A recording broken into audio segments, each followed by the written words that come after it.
بسم اللہ الرحمن الرحیم۔ سورہ ہود کا رکوع نمبر 7 اور 12ویں پارے کا بھی رکوع نمبر 7 انشاءاللہ آج ہم شروع کریں گے حسب معمول اس رکوع کا مختصر لفظی ترجمہ مختصر گرامر کے ساتھ، پھر انشاءاللہ اس کی تفسیر ہوگی۔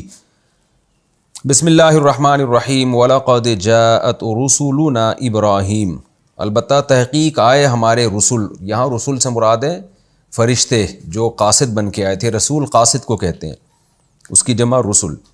ہمارے قاصدین فرشتے ابراہیم کے پاس آئے بالبشرا، خوشخبری لے کر۔ قالوا سلامن، اور ابراہیم علیہ السلام کو کہنے لگے آپ پر سلامتی ہو۔ قال سلام، حضرت ابراہیم نے بھی سلام کا جواب دیا، آپ پر بھی سلامتی ہو۔ فما لبثا، پس نہیں ٹھہرے تھے۔ لبثا یلبث، لبثن کا معنی ٹھہرنا، کہیں قیام کرنا۔ فما لبثا، ابھی کہیں قیام، یعنی ابھی انہوں نے قیام کیا ہی نہیں تھا، تھوڑا سا بھی ٹھہرے ہی نہیں تھے۔ ان جاء، کہ ابراہیم آئے، بعجل حنیذ، عجل کہتے ہیں بچھڑے کو، جو گائے کا بچہ ہوتا ہے نا، بیل، چھوٹا بیل جو بچہ ہوتا ہے اس کو بچھڑا کہا جاتا ہے۔ حنیذ کا معنی بھنا ہوا، یعنی ابھی ٹھہرے ہی نہیں تھے کہ ابراہیم علیہ السلام ایک بھنا ہوا بچھڑا لے آئے۔ تو یہ جو ہے نا ابھی ٹھہرے ہی نہیں تھے، کہ مطلب بہت کم ٹھہرے، اس کو بھی یہ کہا جاتا ہے جیسے ابھی تو آپ بیٹھے ہی نہیں اور انتظام کر لیا جائے نا، تو ایسے موقع پہ کہا جاتا ہے۔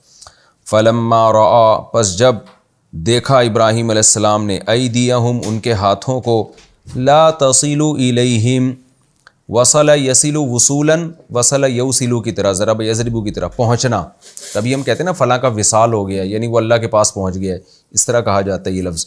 آپ کو یہ ڈاک موصول ہوئی ہے کہ نہیں ہوئی ہے؟ تو یہ لفظ اردو میں بہت استعمال ہوتا ہے۔ تصیلو اس لیے کہ مؤنث ہے نا، ید کا لفظ، تضربو کی طرح۔ فلما رأى ایدیہم لا تصل الیہم، جب ابراہیم علیہ السلام نے ان کے ہاتھوں کو دیکھا، لا تصل الیہم، الیہ، کہ اس بچھڑے کی طرف یہ ہاتھ بڑھتے ہی نہیں ہے، جاتے ہی نہیں ہے۔ نکیرا، نکیرا ینکرو کا معنی ہوتا ہے اچھمبا، کسی کو سمجھنا، اجنبی سمجھنا، یعنی ایک ہوتا ہے عرف یعرف، اس کا مطلب ہوتا ہے مانوس ہونا، کسی سے پہچان جانا۔ اس کی اپوزٹ آتی ہے نکیرا ینکرو، منکر کہتے ہیں نا، گناہ کو بھی منکر کیوں کہا جاتا ہے؟ انسانی فطرت اس سے مائل نہیں ہوتی اس کی طرف۔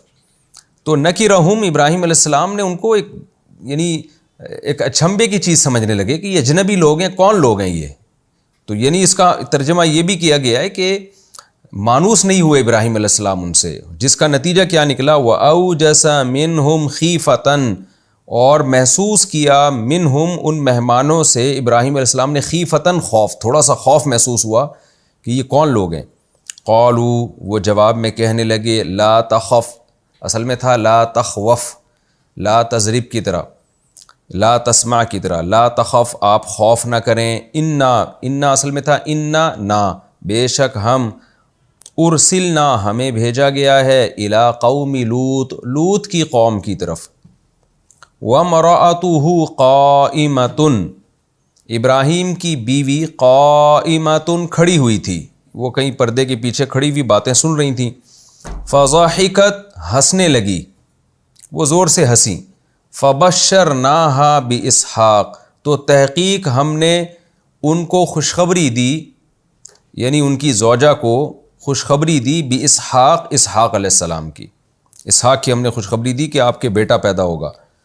وَمِن وَرَاءِ اسحاق، اور اسحاق کے ورا پیچھے کو کہتے ہیں، اسحاق کے جو بعد ہیں یعقوب بھی پیدا ہوگا۔ قالت، کہنے لگیں، یا ویلتا، ویل عربی میں کہتے ہیں تباہی، بربادی، تو ویلتا میں جو ہے نا الف کا اضافہ کیا جاتا ہے جب بھی کوئی کسی مصیبت کو پکارتا ہے، تو ایسے موقع پہ یہ لفظ استعمال ہوتا ہے، یا ویلتا، یا کا معنی اے۔ تو یہ عرب میں ایک محاورہ ہے عربی زبان میں، جیسے ہم کہتے ہیں ارے تیرا ناس ہو، ارے بدبختی، تو اس کا یہ حقیقی معنی مراد نہیں ہوتے۔ جب بھی کوئی الٹی بات کر رہا ہو، عجیب سی بات کر رہا ہو، تو اس موقع پر یہ لفظ کہا جاتا ہے ارے ہلاکت ہو، ارے بدبختی ہو۔ قالت یا ویلتا، کہنے لگے ہائے بدبختی، الیدو، الیدو اصل میں تھا اولیدو، ولد یولیدو کا معنی بچہ جننا، الیدو، کیا میں بچہ جنوں گی، وانا عجوز، میں تو بڈھی ہوں، وہذا بعلی، بال شوہر کو کہتے ہیں، اور یہ میرا شوہر شیخہ، یہ بھی بڈھا، ان ہذا، بے شک یہ بات جو ہے، لشیء عجیب، بہت عجیب بات ہے، سمجھ میں آنے والی بات یہ نہیں ہے جو آپ کر رہے ہو۔ قالوا، تو فرشتے جواب میں کہنے لگے، اتعجبینا، کیا تو تعجب کر رہی ہے؟ تضریبینا مؤنث کے لیے استعمال ہوتا ہے نا، تضریبینا، جب ایک عورت سے خطاب ہوتا ہے تو تضریبینا، اتعجبینا، کیا تو تعجب کر رہی ہے، من امر اللہ، اللہ کے حکم کے بارے میں، رحمت اللہ وبرکاتہ علیکم، اللہ کی رحمتیں اور برکتیں ہیں تم لوگوں پر، اہل البیت، اے اہل بیت، اے اہل بیت، اے گھر والو، تم پر تو اللہ کی رحمتیں اور برکتیں ہیں۔ انہو، بے شک وہ اللہ، حمید، قابل تعریف بھی ہے، مجید، بزرگی والا بھی ہے۔ فلما ذہب، پس جب چلا گیا، عن ابراہیم، ابراہیم سے، الروع، گھبراہٹ، جب گھبراہٹ ابراہیم علیہ السلام سے چلی گئی، وجاءتہ البشریٰ، اور ابراہیم کے پاس خوشخبری بھی آ گئی، یجادلونا، جھگڑنے لگا ابراہیم ہم سے، یعنی اللہ اپنے بارے میں کہہ رہے ہیں، ابراہیم ہم سے جھگڑنے لگا، فی قوم لوط، لوط کی قوم کے بارے میں۔ ان ابراہیم، بے شک ابراہیم، لحلیم، بہت بردبار، اواہ منیب، بہت ہی رحم دل اور بہت ہی رجوع کرنے والے تھے۔ اواہ کا معنی بھی رحم دل ہوتا ہے، حلیم کا معنی بھی بردبار، برداشت والے، منیب کا معنی بھی رجوع کرنے والے، یعنی کسی کی طرف مائل ہونے والے، کسی کو غمزدہ دیکھ کر اس کی طرف مائل ہونا، اس معنی میں بھی یہ منیب کا لفظ، اس معنی میں یہاں منیب کا، اصل میں انابت کا معنی ہوتا ہے مائل ہونا، تو منیب یعنی کسی مخلوق پہ ترس کھا کے اس کی طرف مائل ہونا، اس لیے اس کا ترجمہ رحم دلی سے بھی کیا گیا ہے، رقیق القلب سے بھی کیا گیا، نرم دل، جو نرم دل ہوتا ہے نا جلدی مائل ہو جاتا ہے، تو اس کا ترجمہ کیا ہے؟ بے شک ابراہیم علیہ السلام بردبار تھے اور اواہن، رحم والے تھے اور نرم دل تھے، یہ اس کا جو ہے وہ حاصل ترجمہ ہوگا۔ یا ابراہیم، اللہ نے کہا اے ابراہیم، یا فرشتوں نے کہا اے ابراہیم، اعرض عن ھذا، آپ اس بات سے اعراض کریں، اعراض کا معنی اگنور کرنا، اس کی طرف توجہ نہ دینا، آپ چھوڑ دیں یہ بات۔ انہ قد جاء امر ربک، تحقیق آ چکا ہے تیرے رب کا حکم، وانہم، اور بے شک یہ جو لوط کی قوم ہے، علیہ السلام کی جو قوم ہے، آتیہم، آئے گا ان کے پاس، آتی یہ اس میں فاعل ہے، ضاربن کی طرح، آتیون تھا اصل میں، آتیہم، ان پہ آنے والا ہے، عذابن، ایک ایسا عذاب، غیر مردود، جو رد نہیں ہو سکتا، یہ لازمی آ کے رہے گا ان کے اوپر۔ ولما جاءت، اور جب آئے، رسولنا، ہمارے فرشتے، لوطن، لوط کے پاس، سیء بہم، تو غمزدہ ہوئے، بہم، ان فرشتوں کے ذریعے، ان فرشتوں کے آنے سے غمزدہ ہوئے۔ ساء کا معنی کیا ہوتا ہے؟ برا ہونا، یہ تنگی کے معنی میں بھی، برائی کے معنی میں بھی استعمال ہوتا ہے۔ سیء فعل مجہول ہے، یعنی تنگی میں ڈال دیے گئے لوط علیہ السلام ان کے آنے سے، یعنی ٹینشن میں آ گئے وہ۔ وضاق بہم، اور تنگ ہو گئے ان فرشتوں کے ذریعے، ذرعن، بازو کے اعتبار سے، یہ بھی ایک محاورہ ہے کہ آپ کے بازو تنگ ہو گئے، یعنی طبیعت گھٹنے لگی، سینہ تنگ ہو گیا آپ کا۔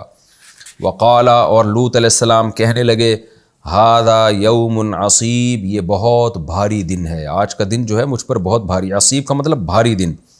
وجاءہ قومہ، اور لوط کے پاس ان کی قوم آئی، یہرعون الیہ، جلدی جلدی بھگائی جا رہی تھی لوط کی طرف، یعنی قوم ایسے آئی کہ بھاگتی بھی نہیں آ رہی تھی، بلکہ ایسا لگ رہا تھا ان کو بھگایا جا رہا ہے۔ تو یہ بھی بلاغت ہے نا قرآن کی، یہ بتانے کے لیے کہ جب گناہ کی طرف بہت زیادہ رغبت ہوتی ہے نا، تو غیر اختیاری طور پہ گویا بھاگے چلے جا رہے ہیں، تو ان کو گویا ان کی جو خواہش نفس تھی وہ بھگا رہی تھی، تو یہ بلاغت ہے، اس کا مطلب یہ نہیں کہ خود نہیں بھاگ رہے تھے، بھاگ تو خود ہی رہے تھے، لیکن یہ بلاغت ہے کہ اتنی اسپیڈ سے اور اتنی خوشی سے بھاگ رہے تھے، ایسا لگ رہا تھا بھاگ نہیں رہے ہیں، ان کو زبردستی یہاں بھگایا جا رہا ہے، گویا اپنے قابو میں ہی نہیں ہے یہ۔ وَمِن قَبْلُ، اور اس سے پہلے، كَانُوا يَعْمَلُونَ السَّيِّئَاتِ، وہ برے کام کیا کرتے تھے۔ قال یا قومی، لوط علیہ السلام نے کہا، اے میری قوم، ہؤلاء بناتی، یہ میری بیٹیاں ہیں، ہن اطہر لکم، اطہر زیادہ پاکیزگی کا ذریعہ ہیں یہ، لکم تمہارے لیے۔ فاتقوا اللہ، پس تم اللہ سے ڈرو، ولا تخزونی، اخزا یخزی اخزاء، کئی بار یہ لفظ آ چکا ہے، خزی، ذلت کو کہتے ہیں نا، خزی الدنیا والآخرہ۔ لا تخزونی، اصل میں لا تخزونی، یہاں سب میں جگہ یا محذوف ہے، مجھے رسوا مت کرو فی ضیفی، ضیف مہمان کو کہتے ہیں، ضیوف اس کی جمع آتی ہے عربی میں، سعودی عرب میں ضیوف الکرام یہ لفظ بہت سنا ہوگا، ضیوف الکرام. تو مجھے ذلیل رسوا مت کرو میرے مہمانوں کے بارے میں. الیس منکم، کیا نہیں ہے تم میں سے رجل، کوئی بندہ، رشید سمجھدار، سیدھے راستے پہ چلنے والا، رشد و ہدایت والا، کیا تم میں کوئی نیک آدمی نہیں ہے جو تمہیں سمجھائے؟ قالوا، تو قوم جواب میں کہنے لگی، لقد علمت، اے لوط تو یقینی طور پہ جانتا ہے، ما لنا فی بناتک، نہیں ہے ہمارے لیے تیری بیٹیوں میں، من حق، کوئی بھی رغبت، کچھ بھی ثابت نہیں ہے. حق ثابت شدہ چیز کو کہتے ہیں نا، اس میں ہمیں کوئی، اس کے بہت سارے مفہوم بیان کیے گئے ہیں نا. من حق یعنی ہمیں کوئی دلچسپی نہیں ہے ان کے اندر، کچھ بھی ہمارے لیے، ہمیں ان کی طرف کچھ بھی ثابت نہیں ہے، یعنی کوئی رغبت نہیں ہے، کوئی خواہش نہیں ہے، ہم ان میں دلچسپی نہیں لیتے. وَإِنَّكَ لَنَعْلَمُ مَا نُرِيد، اور بے شک البتہ تحقیق، تعلم کہ تو جانتا ہے، ما نرید وہ چیز جو ہم چاہتے ہیں، جس کا ہم ارادہ کر رہے ہیں وہ تجھے پتہ ہے. قال، لوط علیہ السلام نے کہا، لو ان لی بکم قوتاً، اگر میرے پاس تمہارے لیے کوئی قوت ہوتی. یہ یہاں لو کاش کے معنی میں ہے، کیونکہ آگے اس کی جزا محذوف ہے نا، اگر کے بعد آگے جزا بھی آ رہی ہوتی نا، اگر یوں ہوتا تو یوں ہوتا، تو جب آگے جزا نہ ہونا تو یہ کاش کا معنی دیتے ہیں. لو ان لی بکم قوتاً، کاش میرے لیے تمہارے سے نمٹنے کے لیے تمہارے ساتھ کوئی قوت ہوتی جو میرے لیے ہوتی، میری مدد کر رہی ہوتی. او آوی، یا میں ٹھکانہ پکڑ لیتا، الی رکن، کسی ایسے رکن کی طرف، شدید جو مضبوط ہوتا. رکن کہتے ہیں ارکان سے، یہاں مراد ہے خاندان کے افراد، جو ارکان ہی ہوتے ہیں نا، تو میرا خاندان کے افراد کوئی بھاری مضبوط ہوتے، ان کے ذریعے میں تم سے مدد، تمہارے خلاف مدد طلب کر لیتا، کاش ایسا ہوتا. قالوا یا لوط، وہ فرشتے کہنے لگے، اے لوط، انا رسول ربک، ہم تیرے رب کے فرشتے ہیں، لن یصلوا الیک، یہ ہرگز پہنچ نہیں سکتے تیری طرف. فاسری باہلک، اسرا یسری، اسراء رات کے وقت چلنا. سبحان الذی اسرا بعبدہ ہے نا قرآن میں، اکرم کی طرح ہے، اسری تھا اصل میں، اکرم آرڈر کا صیغہ ہے. فاسری باہلک، اپنے اہل و عیال کو راتوں رات لے کے چل لے، بقطع من اللیل، رات کے ایک حصے میں، رات کے ایک قطعہ ایک ٹکڑے کو کہتے ہیں نا، بقطع من اللیل، رات کے ایک ٹکڑے میں تو اپنے اہل و عیال کو لے کے نکل لے. ولا یلتفت منکم احد، اور تم میں سے کوئی بھی التفات نہ کرے. احد، کوئی بھی، التفات کا معنی تب متوجہ ہونا، کوئی بھی پیچھے مڑ کے نہیں دیکھے گا، الا امرأتک، سوائے تیری بیوی کے. اس کے دو مطلب ہو سکتے ہیں کہ اپنی بیوی کو یہیں چھوڑ کے تجھے جانا ہے، اور یہ بھی مطلب ہو سکتا ہے کہ کوئی بھی دیکھے گا نہیں لیکن تیری بیوی دیکھے گی پیچھے مڑ کے، دونوں مطلب بن سکتے ہیں. انہو، بے شک بات یہ ہے کہ مصیبہا، اسے پہنچنے والا ہے، تیری بیوی کو پہنچنے والا ہے، ما وہ عذاب، اصابہم، جو اس قوم کو پہنچے گا. ان موعدہم، بے شک ان کے وعدے کا جو ٹائم ہے، یعنی عذاب کا جو ٹائم ہے، الصبح، وہ صبح کا وقت ہے. الیس الصبح بقریب، کیا صبح قریب نہیں ہے. فلما جاء امرنا، پس جب ہمارا حکم نامہ آ گیا، جعلنا، ہم نے کر دیا، عالیہا، زمین کے عالی حصے کو، عالی اوپر کا کہتے ہیں، ہا کا مطلب وہ جو یعنی زمین ہے، اس زمین کے اوپر کے حصے کو ہم نے کر دیا، سافلہا، اس زمین کا سافل یعنی نیچے کر دیا. وَأَمْطَرْنَا، اور ہم نے برسایا، علیہا، اس زمین کے اوپر، حجارتاً، پتھر، من سجیل، پکی ہوئی مٹی کے، منضودن، پے در پے، نضد کہتے ہیں تہ بتہ ہونا کسی چیز کا.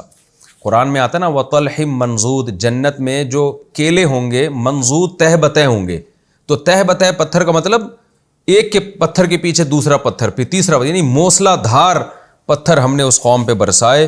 مسومتاً، سوم یسوم، تسویماً کا معنی نشان لگانا. مسومتاً عند ربک، تیرے رب کے پاس وہ نشان زدہ تھے، یعنی تیرے رب نے جو وہ بھیجے تو وہ نشان زدہ تھے، خاص قسم کے پتھر تھے، عام پتھر نہیں تھے جیسے زمین پر ہوتے ہیں، کوئی خاص قسم کے نشانات تھے ان کے اوپر. وما ہی من الظالمین ببعید، اور نہیں ہے یہ بستی ان ظالموں سے دور. ان ظالموں سے مراد ہے مشرکین مکہ، ان لوگوں سے یہ بستی دور نہیں ہے لوط علیہ السلام کی، یہ جا کے اس قوم کی تباہی کو اپنی آنکھوں سے دیکھ بھی سکتے ہیں۔ یہ اس رکوع کا لفظی ترجمہ ہو گیا۔ اب ہم انشاءاللہ اس کی تفسیر شروع کرتے ہیں۔ سورہ ہود کا رکوع نمبر 7 اور 12ویں پارے کا بھی رکوع نمبر 7۔ آپ کو پتہ ہے سورہ ہود کے ان رکوع سے پہلے جتنے رکوع تھے، پہلے رکوع شروع میں اللہ نے نوح علیہ السلام کا واقعہ بتایا کہ اس قوم نے نوح علیہ السلام کی نافرمانی کی، کیسے تباہ و برباد ہوئے۔ پھر اللہ نے قوم عاد کا بتایا کہ نوح علیہ السلام کی نسل میں پھر قوم عاد پیدا ہوئی، ان کو اللہ نے کیسا تباہ کیا۔ پھر ان کی نسل میں قوم سمود پیدا ہوئی، ان کو اللہ نے تباہ کیا۔ پھر ان کی جو بچ گئے تھے ان کی نسل میں قوم لوط پیدا ہوئی، بہت ساری قومیں ہوئیں، ان میں قوم لوط بھی تھی۔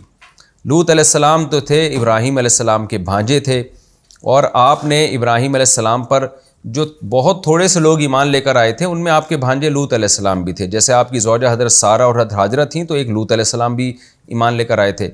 تو لوط علیہ السلام کی اللہ نے تشکیل کی ایسی قوم کی طرف جو لڑکوں سے بدفعلی کی عادت بھی تھی اس کو، اور شرک میں بھی مبتلا تھی وہ۔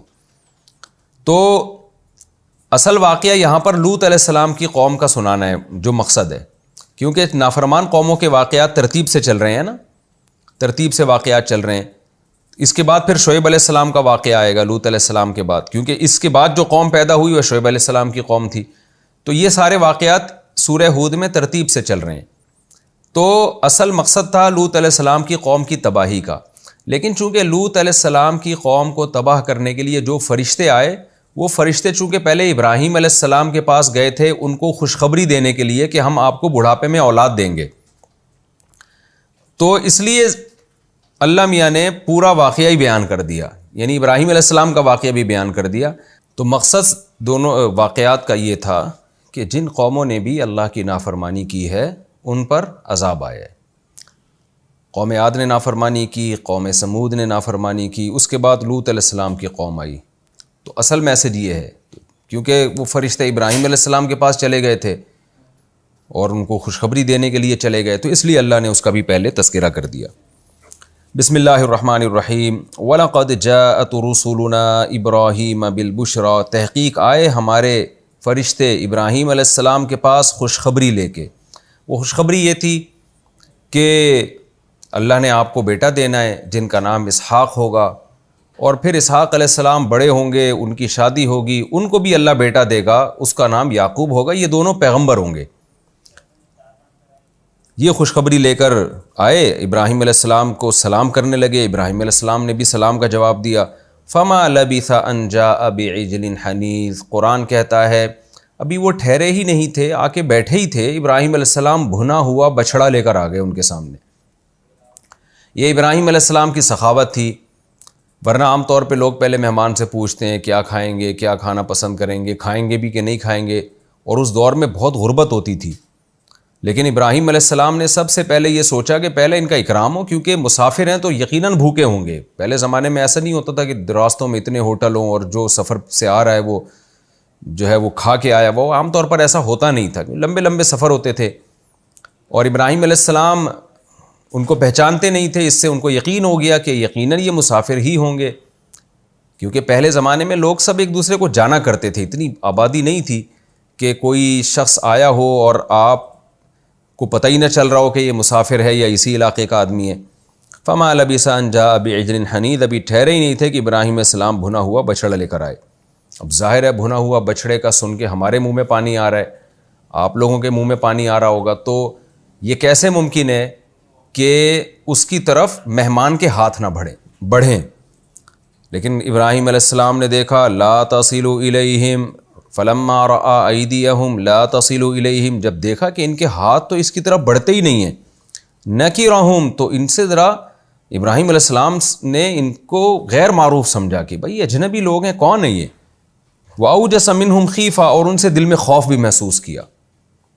یہ خوف دو وجہ سے محسوس کیا، اور جو اچھمبا لگا نا ان کو، یہ دو وجہ سے لگا ابراہیم علیہ السلام کو۔ ایک تو یہ کہ بھائی پہلی بات تو یہ ہے کہ میں ان کو پہچانتا نہیں ہوں، اور اگر بالفرض پیٹ بھرا ہوا بھی ہوتا ہے نا تو یہ بچھڑا ایک ایسی چیز ہے، گوشت ایک ایسی چیز ہے جس کو روسٹ کر کے آپ جب سامنے رکھیں تو کتنا ہی پیٹ بھرا ہوا ہو، دو چار نوالے انسان لے ہی لیتا ہے۔ تو ایسا کیسا ان کو ہے کہ ذرا بھی رغبت نہیں ہو رہی، یہ کیسے ممکن ہے؟ تو ایک تو اس بات سے ابراہیم علیہ السلام کو ایک خوف سا پیدا ہوا کہ کون لوگ ہیں بھئی یہ. دوسرا خوف اس بات سے بھی ہوا کہ اس زمانے میں یہ دستور تھا، بلکہ آج بھی بہت جگہوں پر ہے، کہ جب دشمن آتا ہے نا لڑائی کے لیے تو وہ آپ کے اکرام کو قبول نہیں کرتا. تو ابراہیم علیہ السلام کو یہ بھی خوف ہوا کہ میں نے اتنی محنت سے ان کے لیے بچھڑا تیار کر کے رکھا ہے. انسان کی فطرت بھی یہ ہے کہ کچھ نہ کچھ تو کھا ہی لیتا ہے، ورنہ غیرت میں کچھ کھا لیتا ہے، میزبان کا دل خوش کرنے کے لیے ہاتھ بڑھا لیتا ہے کہ اس نے اتنی محنت سے بنایا، اگر ہم بالکل بھی اس کی طرف نہیں بڑھیں گے تو یہ تو بے اکرامی ہو جائے گی، میزبان کی بے اکرامی ہو جائے گی. تو ان دو چیزوں سے ابراہیم علیہ السلام کو خوف پیدا ہوا کہ کہیں یہ کوئی دشمن تو نہیں ہے، کیونکہ علاقہ بھی غیر لگ رہا ہے جہاں سے یہ آئے ہیں، نہ میں ان کو پہچانتا ہوں اور میرا اکرام بھی قبول کرنے کے لیے تیار نہیں ہے. تو ابراہیم علیہ السلام کو گھبراہٹ پیدا ہوئی. قالوا لا تخف، فوراً بول اٹھے آپ خوف زدہ نہ ہوں. انا ارسلنا الی قوم لوط، ہم تو لوط علیہ السلام کی قوم کو تباہ کرنے کے لیے اس قوم کی طرف بھیجے گئے ہیں. یعنی ہم تو آسمانی فرشتے ہیں جن کا کام ہے قوم کو تباہ و برباد کر دینا. لیکن چونکہ خوشخبری بھی لے کے آ چکے تھے تو خوشخبری سن کے قرآن کہتا ہے وَامْرَأَتُهُ قَائِمَةٌ، ابراہیم علیہ السلام کی زوجہ وہ دروازے پہ کھڑی ہوئی تھی. دیکھیں جب بھی کوئی کسی کے گھر مہمان آتا ہے، کمرے میں بیٹھتا ہے، مہمان خانے میں بیٹھتا ہے، تو کسی کا بھی دروازے پہ کھڑے ہو کر ان کی باتوں کو سننا یہ غیر اخلاقی حرکت کہلاتا ہے، یہ ایک قسم کی جاسوسی اور تجسس کہلاتا ہے. لیکن ابراہیم علیہ السلام کی زوجہ جو بوڑھی زوجہ تھیں وہ وہیں کھڑی یہ سب کچھ سن رہی تھیں. اس کی وجہ یقیناً یہ ہو سکتی ہے کہ ابراہیم علیہ السلام کی زوجہ نے بھی دیکھا جو مہمان آئے ہیں بالکل اجنبی لوگ ہیں، تو ایسا نہ ہو کہ کوئی یہ دشمن ہو. تو ایسے موقع پہ اگر کوئی عورت کھڑی ہو جائے کمرے کے باہر اور باتیں سننا شروع کر دے، یہ سوچ کے کہ کہیں ایسا تو نہیں کہ میرے شوہر کو خدا نخواستہ قتل کرنا چاہتے ہوں یا کوئی نقصان پہنچانا چاہتے ہوں. تو بظاہر یہی بات معلوم ہوتی ہے کہ ابراہیم علیہ السلام کی جو بوڑھی زوجہ تھیں وہ کہیں دروازے پر کھڑے ہو کر ان کا کلام سن رہی تھیں اور دیکھ رہی تھیں یہ کیا کر رہے ہیں، تاکہ خدا نخواستہ کوئی نقصان پہنچانے کی کوشش کریں تو میں فوراً جو بھی ایکشن لے سکتی ہوں، جو بھی میں ان کے دفاع میں کر سکتی ہوں کروں میں. تو یہی حکمت ایک معلوم ہوتی ہے. تو وہ چونکہ خوشخبری لے کر آئے تھے تو ابراہیم علیہ السلام کی زوجہ نے جب یہ سنا کہ خوشخبری لے کر آئے ہیں فضحکت، تو ہنس پڑیں. فبشرناها باسحاق، قرآن کہتا ہے ہم نے اس کو خوشخبری دی اسحاق کی. اب یہاں فبشرنا کے دو مطلب ہو سکتے ہیں. ایک مطلب تو یہ ہے کہ قرآن کہہ رہے ہمارے پیغمبر ابراہیم کے پاس، ہمارے فرشتے ابراہیم کے پاس خوشخبری لے کر آئے، تو اس کا مطلب پہلے ابراہیم علیہ السلام کو وہ خوشخبری دے چکے تھے. اس خوشخبری پر ابراہیم علیہ السلام کی زوجہ تعجب سے ہنسی ہیں. ہنسی اس لیے کہ بھئی تم کیسی مذاق کر رہے ہو، بڑھاپے میں کہاں اولاد ہوتی ہے. فبشرناہا باسحاق، ہم نے ان کو دوبارہ خوشخبری سنا دی اسحاق کی. تو یہ عمل دوبارہ ہوا ہے، ریپیٹ ہوا ہے کہ آپ کے ہنسنے کی ہمیں پرواہ نہیں ہے، آپ جتنا بھی تعجب سے ہٹیں، تعجب سے ہنسیں آپ. فبشرناہا باسحاق، ان کے ہنسنے کے بعد ہم نے آپ کو خوشخبری سنا دی اسحاق علیہ السلام کی. ایک مطلب تو اس آیت کا یہ ہو سکتا ہے. دوسرا یہ ہو سکتا ہے کہ یہ جو قرآن کہہ رہا ہے کہ ابراہیم علیہ السلام کے پاس فرشتے خوشخبری لے کر آئے تھے، تو آئے تو تھے لیکن ابھی دی نہیں تھی، دی بعد میں ہے. وہ بعد میں کب دی ہے؟ بعد میں جب دی ہے کہ یہ فبشرناہا باسحاق، کہ ہم نے ان کی زوجہ کو خوشخبری دے دی اسحاق علیہ السلام کی. یہ خوشخبری بعد میں دی ہے، بیوی کے ہنسنے کا عمل پہلے ہوا ہے. اب یہاں یہ اشکال ہوگا کہ ظاہر ہے وہ ہنسی تو خوشخبری پر تھی نا، تو یہ کیسے ہو سکتا ہے کہ وَامْرَأَتُهُ قَائِمَةٌ، ان کی زوجہ کھڑی ہوئی تھی، فضحکت، ہنسنے لگیں، فبشرناها باسحاق، تو ہم نے ان کو خوشخبری سنا دی اسحاق کی. یہاں پر یہ اشکال ہوگا کہ ہنسی پہلے ہیں، خوشخبری بعد میں ملی ہے، تو یہ کیسے ہے؟ تو اس کا جواب یہ ہے کہ قرآن مجید میں بعض دفعہ قلب ہوتا ہے. قلب یہ ہوتا ہے کہ ہم نے کام ایک پہلے کیا اور ہنسنے کا عمل بعد میں ہوا، لیکن یہ اتنا ساتھ ساتھ تھا کہ قرآن نے ہنسنے کے عمل کا پہلے تذکرہ کر دیا اور بچہ دینے کی، اولاد دینے کی خوشخبری کا تذکرہ قرآن بعد میں کر رہا ہے. عمل تو پہلے ہوا ہے لیکن تذکرہ بعد میں کر رہا ہے، یہ بتانے کے لیے کہ دونوں بالکل ساتھ ساتھ تھے. ادھر خوشخبری ہوئی ہے، ادھر فوراً انہوں نے ہنسنا شروع کر دیا.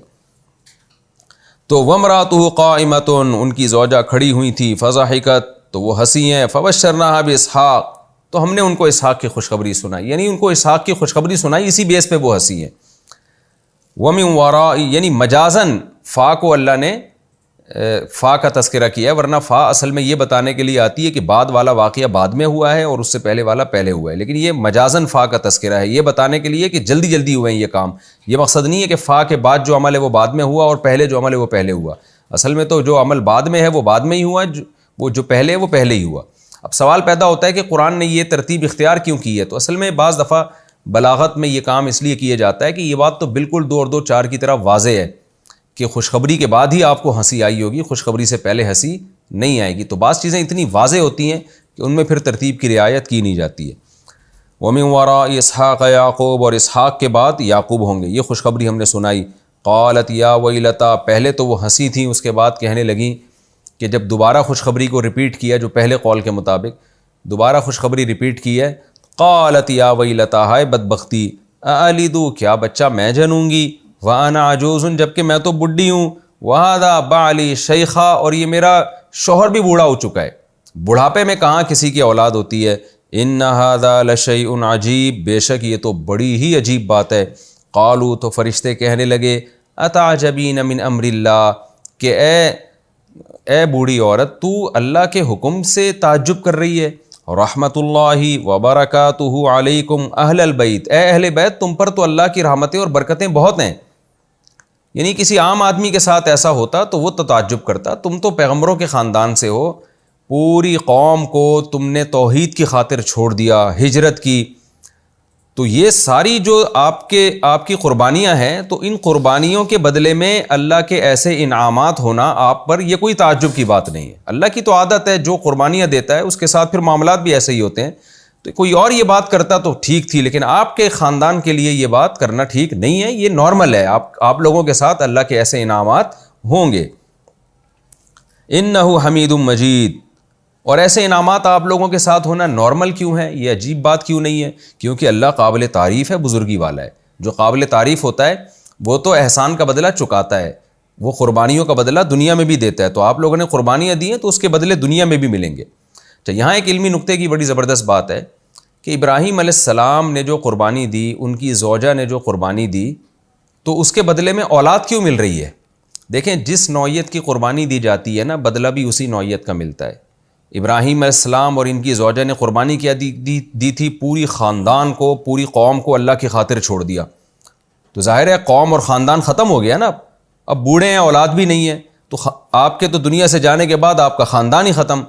تو اللہ نے نعمت بدل کے طور پہ خاندان دے دیا اور بتا دیا کہ آپ کو نیا خاندان ملے گا. اور قرآن میں دوسری جگہ پر آتا ہے کہ دونوں کے بارے میں ہم نے خوشخبری دی کہ اسحاق بھی نبی ہوں گے اور ان کے بیٹے یعقوب بھی نبی ہوں گے.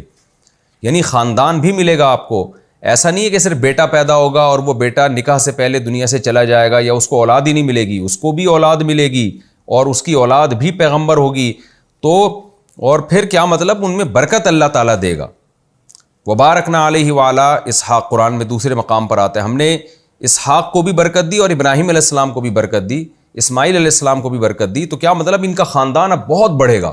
تو آپ نے اللہ کی خاطر خاندان چھوڑا، اللہ آپ کو ان سے کروڑہ گنا بہتر ایک نیا خاندان دے گا اور ہوگا بھی بہت بڑا. یہی وجہ ہے کہ یعقوب علیہ السلام کے جب اولاد ہوئی ہے تو اتنی برکت ہوئی ہے. اسحاق علیہ السلام کو اللہ نے اولادیں دی، یعقوب علیہ السلام کو اولادیں دی. قرآن میں ہے نا، سورہ یوسف میں یعقوب علیہ السلام کے 11 بیٹوں کا تذکرہ ہے. تو 11 بیٹے، پھر ان کی اولادیں.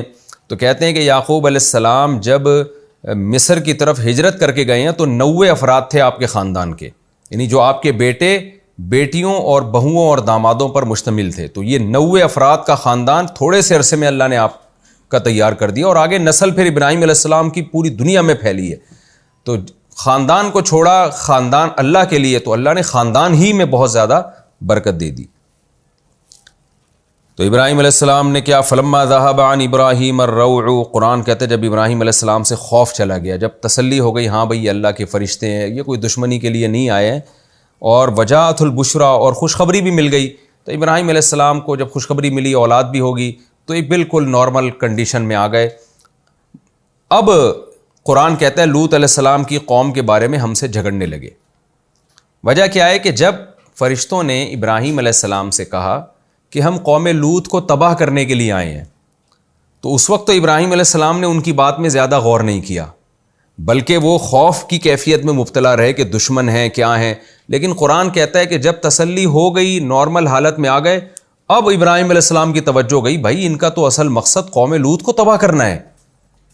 تو حضرت ابراہیم علیہ السلام کو جو لوط علیہ السلام کی قوم ہے ان پہ ترس آنے لگا، اور ترس جب آنے لگا تو قرآن مجید میں آتا ہے دوسرے مقام پر ابراہیم علیہ السلام ہم سے کہنے لگے، یعنی فرشتوں سے کہنے لگے کہ لوط علیہ السلام کی قوم میں تو لوط بھی ہیں اور ان پر ایمان لانے والے بھی ہیں، وہ بھی ہلاک ہو جائیں گے اگر آپ ان کو عذاب لے کر آئیں گے۔ تو اصل میں ابراہیم علیہ السلام کا مقصد اس اشکال سے لوط علیہ السلام کو بچانا نہیں تھا، بلکہ مقصد یہ تھا کہ کسی طرح قوم کو بچا لیا جائے عذاب سے، ان کو مزید مہلت دے دی جائے۔ لیکن ایک اس کے لیے کیا ابراہیم علیہ السلام عذر پیش کرتے نا فرشتوں کے سامنے، کیسے کہتے کہ بھئی اللہ نے تمہیں لوط علیہ السلام کی قوم کو تباہ کرنے کے لیے بھیجا ہے، تو اگر صراحتاً کہتے کہ واپس چلے جاؤ، نہیں اس قوم کو ابھی نہیں تباہ ہونا چاہیے، تو ابراہیم علیہ السلام کو خوف یہ تھا کہ یہ تو اللہ کے حکم کی خلاف ورزی ہو جائے گی۔ تو ابراہیم علیہ السلام نے اس قوم کو اللہ کے عذاب سے بچانے کے لیے ایک بہانہ ایک وضع کیا، وہ بہانہ یہ کہ بھئی پوری قوم کو تباہ کرو گے تو اس میں تو لوط علیہ السلام بھی ہیں، وہ بھی تباہ ہو جائے گی۔ تو یعنی ابراہیم علیہ السلام کا خیال یہ تھا کہ فرشتے میری یہ بات سن کے واپس چلے جائیں گے اور کسی بہانے سے اللہ عذاب ٹال دے گا۔ لیکن فرشتوں نے کہا کہ ہمیں پتہ ہے کہ اس میں کون ہے، کس کو بچانا ہے، کس کو تباہ کرنا ہے، یہ ہمیں پہلے سے معلوم ہے۔ لیکن قرآن کہتا ہے کہ ابراہیم علیہ السلام جو تھے ان کا بنیادی مقصد تھا قوم لوط کو بچانا، کیونکہ پیغمبروں کی طبیعت نرم ہوتی ہے، اور ابراہیم علیہ السلام اتنی عاجزی اور لجاجت کرنے لگے ان فرشتوں سے کہ کسی طرح سے لوط علیہ السلام کی قوم کو بچا لیا جائے، کہ قرآن نے اس لجاجت اور اس تضرع اور عاجزی کو یجادلونا جھگڑے سے تعبیر کیا ہے کہ ابراہیم علیہ السلام قوم لوط کے بارے میں ہم سے جھگڑا کرنے لگے۔ تو ظاہر ہے پیغمبر اللہ سے جھگڑا نہیں کر سکتا، یہاں مجازن اس مانگنے کو جھگڑے سے تعبیر کیا گیا ہے۔ اس کی مثال ایسے ہے جیسے کوئی بھکاری آ کے ہم سے بھیک مانگتا ہے کہ مجھے للہ فلہ 100 روپے دے دو، 50 روپے دے دو، ہم بھگا رہے ہوتے ہیں، نہیں دے رہے۔ جب وہ بہت زیادہ بھیک مانگتا ہے ہم کہتے ہیں یار تو لڑنے پر آ گیا ہے ہم سے، یہ کہتے ہیں نا ہم یہ لفظ، یعنی ہمیں تنگ کر دیا تو نے، حالانکہ وہ لڑ نہیں رہا ہوتا، وہ تو جھک رہا ہوتا ہے آپ کے سامنے، لیکن ہم کہتے ہیں کام نتیجہ وہی نکل رہا ہے جیسے کسی کی لڑائی میں ہوتا ہے، گویا ہمیں مجبور کر رہا ہے۔ تو جیسے بھکاری کو ہم اس وقت کہتے ہیں تو لڑنے پر آ گیا ہے، ہم سے جھگڑا کر رہا ہے، تو یہ الفاظ ہم مجازن کہتے ہیں، یہ بتانے کے لیے کہ بہت ہی پیچھے پڑ گیا ہے۔ تو اللہ نے بھی ابراہیم علیہ السلام نے جو اللہ سے آہوزاری شروع کر دی اور فرشتوں سے بحث شروع کر دی کہ کسی طرح سے قوم لوط پر عذاب ٹل جائے، تو اس آہوزاری کو اور اس عاجزی اور دعا کو اور اس گزارشات کو اللہ نے جھگڑے سے تعبیر کیا، اتنا ہم سے پیچھے پڑ گئے کہ گویا ہم سے لڑ رہے ہیں، جھگڑ رہے ہیں۔ تو یہ مجازن ہے، ورنہ ابراہیم علیہ السلام کیوں اللہ سے لڑیں گے، یہ تو کفر ہے۔ یجادلونا فی قوم لوط، ہم سے لوط کی قوم کے بارے میں جھگڑا کرنے لگے۔ اب سوال پیدا ہوتا ہے ابراہیم کیوں اتنا پیچھے پڑ گئے تھے قوم لوط کو بچانے کے؟ تو اللہ نے ابراہیم علیہ السلام کی تعریف کی، ان ابراہیم، بے شک ابراہیم، لحلیم، بہت بردبار تھے۔ جو بردبار ہوتا ہے اس کی طبیعت میں نرمی ہوتی ہے، اواہ، اور بہت رحم دل، منیب، دل کے نرم تھے وہ۔ تو یہ دل کی نرمی اور رحم دلی اور بردباری، یہ ساری چیزیں ایسی تھیں کہ جن کی وجہ سے ابراہیم چاہتے نہیں تھے کہ لوط علیہ السلام کی قوم تباہ ہو جائے۔ دیکھیں کیسی عجیب حکمت کی بات ہے، میں تو حیران ہوتا ہوں یہ آیت پڑھ کے۔ فیصلہ اللہ کا ہے کہ قوم کو تباہ کرنی ہے، قوم کو ہم نے تباہ کرنا ہے، تو ظاہر ہے اللہ سے زیادہ بردبار تو کوئی بھی نہیں ہو سکتا نا۔ لیکن اللہ کی جو حکمت تھی اس نے تقاضا کیا کہ اس قوم کو بہرحال تباہ کرنا ہی کرنا ہے، وہ اللہ جانے، اللہ کے فیصلے جانے۔ لیکن مخلوق کے بارے میں اللہ یہی چاہتے ہیں کہ وہ رحم دلی ہی کا معاملہ کرے۔ بظاہر صحیح بات تو یہ معلوم ہوتی ہے کہ جب ابراہیم کو علیہ السلام کو پتہ چل گیا کہ اللہ اس قوم کو تباہ کرنا چاہتا ہے، تو ابراہیم علیہ السلام اللہ کے فیصلے پر راضی ہو جائیں، ذرا بھی اللہ سے درخواست نہ کریں۔ لیکن پیغمبر کامل فطرت پر ہوتے ہیں۔ اس آیت میں اللہ نے ہمیں بتا دیا کہ مخلوق کا کام کیا ہے، اللہ کا کام کیا ہے۔ جو اللہ کا کام ہے وہ اللہ کو کرنے دو، لیکن مخلوق کے ذمے اللہ نے یہی لگایا ہے کہ تم آخر دم تک انسانوں کی بھلائی چاہو اور کوشش کرو کہ کافر پر بھی اللہ کا عذاب نہ آئے۔ اس سے ہمیں یہ بہت بڑا سبق ملتا ہے۔ اور اللہ ابراہیم علیہ السلام کے بارے میں دیکھیں دو بظاہر متضاد باتیں کر رہا ہے۔ ایک طرف تو اللہ تعالیٰ یہ کہہ رہے ہیں کہ ابراہیم ہم سے جھگڑنے لگے، دوسری طرف اللہ ابراہیم علیہ السلام کی تعریف بھی کر رہے ہیں کہ وہ بہت نرم دل تھے۔ تو اس سے پتہ چلتا ہے کہ اللہ کو یہ صفت پسند ہے کہ نرم دلی میں نا ہم سے جھگڑا کرنے لگو تم، قوموں کو بچانے کے لیے، اور قوموں پہ کسی طرح سے عذاب ٹل جائے تو اللہ کو انسانوں میں رحم دلی ہی پسند ہے تاکہ انسان انسانیت کے خیر خواہی بنے. تو یہ بہت ہی ایک بلاغت کا نقطہ ہے قرآن مجید کی ان آیات میں کہ ایک طرف ابراہیم چاہ رہے ہیں کہ عذاب نہ آئے اور اللہ سے اتنی دعا مانگ رہے ہیں گویا جھگڑ رہے ہیں، دوسری طرف اللہ ان کے اس عمل پہ ان کی تعریف بھی کر رہا ہے. یعنی اللہ گویا بزبان حال بتا رہا ہے کہ میں تو چاہتا ہوں کہ قوم لوط تباہ ہو جائے اور جو اللہ کے دشمن ہیں وہ تباہ ہو جائیں، لیکن تم نہ چاہو. تمہارے بارے میں یہ چاہتا ہوں کہ تم جیسے اپنے بارے میں چاہتے ہو کہ ہم سے غلطی ہو تو اللہ معاف کرے، تو دوسروں کے بارے میں بھی یہی چاہو کہ ان سے بھی غلطی ہو تو اللہ معاف کر دے. تو اللہ کو یہ صفت انسانوں میں پسند ہے. یہ بہت ایک اہم پوائنٹ کی بات ہے، اس آیت سے ہمیں پتہ چلتی ہے. تو قرآن کہتا ہے یا ابراہیم اعرض عن ھذا، فرشتوں نے کہا ہے ابراہیم اس بات کو چھوڑ دے. تو جو ہم سے جھگڑا کر رہا ہے نا کہ کسی طرح عذاب نہ آئے اور قوم لوط علیہ السلام بھی ہیں اس میں اور ایمان والے بھی کہیں ہلاک نہ ہو جائیں اور مہلت مل جائے، تو اے ابراہیم اس بات کو چھوڑ دے، تو ہم سے اس بارے میں بحث نہ کر. انہ قد جاء امر ربک، تیرے رب کا فیصلہ آ چکا ہے، عذاب پیچھے نہیں ہٹے گا، ٹلے گا نہیں، یہ اللہ کا آخری فیصلہ ہے. وَإِنَّهُمْ آتِيهِمْ، اور بے شک ان لوگوں کے پاس آنے والا ہے عذاب، ایسا عذاب غیر مردود، رد کہتے ہیں رد کرنا، مردود جو چیز رد کی جائے، غیر مردود جو رد نہ کی جائے، ایسا عذاب آئے گا جو پیچھے ہٹ نہیں سکتا، یہ لازمی آ کے رہے گا عذاب. ابراہیم علیہ السلام مایوس ہو گئے اور چھوڑ دیا انہوں نے فرشتوں کو. پھر قرآن کہتا ہے فرشتے لوط علیہ السلام کے پاس گئے. وَلَقَدْ جَاءَتْ رُسُلُنَا لُوطًا، لوط علیہ السلام کے پاس ہمارے فرشتے آئے. تو جب آئے سِیءَ بِهِمْ، لوط علیہ السلام کو بھی نہیں پتا تھا کہ یہ اللہ کے فرشتے ہیں. لوط علیہ السلام ان سے بہت غمزدہ ہوئے کیونکہ خوبصورت نوجوانوں کی شکل میں وہ گئے تھے فرشتے. غمزدہ کیوں ہوئے؟ کہ وہ یہ سمجھے کہ کچھ مسافر لڑکے ہیں، خوبصورت لڑکے ہیں، میری قوم کو اگر پتہ چل گیا تو وہ ان سے بدفعلی کرے گی، تو یہ میرے مہمان بن کے آئے ہیں، میں ان کا دفاع کیسے کروں گا؟ تو اس وجہ سے مغموم ہوئے. وَضَاقَ بِهِمْ زَرْعًا، اور آپ کے بازو تنگ ہو گئے ان کو دیکھ کے. پیغمبر تو سخی ہوتے ہیں، وہ مہمانوں کو دیکھ کے خوش ہوتے ہیں، دل کھل جاتا ہے، سینہ کھل جاتا ہے ان کا. جیسے ابراہیم علیہ السلام کا سینہ کھل گیا تھا، بھئی مہمان آئے ہیں تو فوراً بچھڑا رکھ دیا. لیکن لوط علیہ السلام کا سینہ کھلنے کے بجائے اور تنگ ہو گیا اور کہنے لگے ھذا یوم عصیب، آج کا دن مجھ پہ بہت ہی بھاری ہے، کیونکہ میری قوم کو پتہ چل جائے گا اور وہ کیسے میں ان کی عزت کی حفاظت کروں گا. تو میری کتنی بدنامی ہے اس میں، میری غیرت کے کتنا خلاف ہے کہ میرے گھر کچھ مہمان آئے ہوں اور ان کے ساتھ میری قوم جو ہے ان سے بدفعلی کرنا شروع کر دے. وجاءہ قومہ یہرعون الیہ، دیکھیں اللہ کیسا آزماتا ہے انسانوں کو.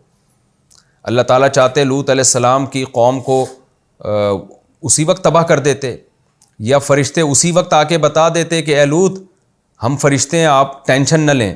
لیکن اللہ نے لوط علیہ السلام کو بھی پریشانی میں ڈالا. یہ اللہ کی آزمائش ہے، اللہ پیغمبروں کو بھی آزماتا ہے، نیک لوگوں کو بھی پریشانیاں دیتا ہے، پریشانیاں دے کے آزماتا ہے، یہ بتانے کے لیے کہ یہ دنیا دار الامتحان ہے. اور اللہ تعالیٰ گناہ گاروں کو بھی گناہ کے موقع دیتا ہے. دیکھیں کہ لوط علیہ السلام قوم کو بار بار سمجھا رہے ہیں بدفعلی نہ کرو، بدفعلی نہ کرو، تو بجائے اس کے کہ قوم پر عذاب آئے، ان کے لیے بظاہر بدفعلی کا اور انتظام ہو رہا ہے، ایسے خوبصورت ترین لڑکوں کا انتظام کیا جا رہا ہے. تو یہ اس کی علامت ہوتی ہے کہ بعض دفعہ گناہ کا آسان ہونا اس لیے نہیں ہوتا کہ اللہ آپ سے راضی ہے، بلکہ گناہ آسان کر دیا جاتا ہے اس لیے کہ اس بڑے گناہ میں مبتلا کر کے اب آپ پر براہ راست اللہ کی پکڑ آئے گی آپ کے اوپر. وہی ہوا قوم لوط علیہ السلام کے ساتھ. تو ہمارا وقت چونکہ مکمل ہو چکا ہے، واقعہ بھی باقی ہے، تو انشاءاللہ ہم اگلے ایپیسوڈ میں اس واقعے کو بھی مکمل کریں گے اور اس پورے رکوع سے جو ہمیں مختصر جو علمی اسباق ملتے ہیں اس کو بھی میں مختصر لفظوں میں نمبر وار بیان کروں گا. وقت ہمارا مکمل ہو چکا ہے، تو اگلے ایپیسوڈ میں انشاءاللہ ہم سورہ ہود کا رکوع نمبر 7 اور 12ویں پارے کا بھی رکوع نمبر 7، اس کو ہم وجاءہ قومہ یہرعون الیہ آیت نمبر 78 انشاءاللہ یہاں سے ہم اس کی تفسیر شروع کریں گے. اللہ تعالی ہمیں سمجھنے کی اور عمل کرنے کی توفیق عطا فرمائے. وما علینا الا البلاغ.